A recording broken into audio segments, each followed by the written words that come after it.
I'm Thiele. I work for the CGIAR research program on roots, tubers and bananas. This is a program that brings together 4 different CG centers. That's CIP, CIAT, IATA and Biodiversity, and a whole range of other collaborative partners. So it's an inclusive program that wants to bring together the science community around roots, tubers and bananas to help the world's poor and developing nations to make better livings and have better livelihoods from these crops. So we have a whole range of activities going from research on genetic resource conservation to accelerated breeding to handling pathogens, seed systems, all the way through to thinking about markets and value chains, seed systems, because we believe that you can't just do science, you have to think about the social context within which innovation occurs. So we're looking at the whole thing, and we're doing that with a very wide range of partners.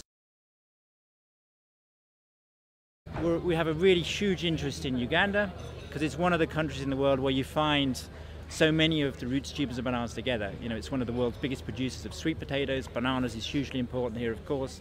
But you also find cassava and even yams and taro. So it's a really important country for us, and we're very, very keen to have a collaborative program, a strong collaborative program with the national partners, with NARO, and drawing in the different CG centres we're active in Uganda.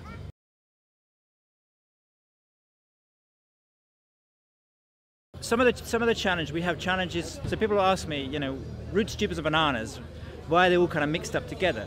Well, what they have in common is these are all vegetatively propagated crops or clonally propagated crops. So that means you haven't got a small seed that you can store and send. You're dealing with perishable materials that are usually quite bulky.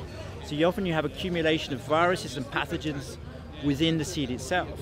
And this is a huge problem for farmers. So that's a problem which is common to all of these crops, is difficulties in seed systems. It's typically bulky seed. So a lot of problems on seed systems, so we can learn from the different crops from that. But actually in terms of the genetic makeup, although genetically they're very different, because they're all clonally propagated, there's commonalities between them.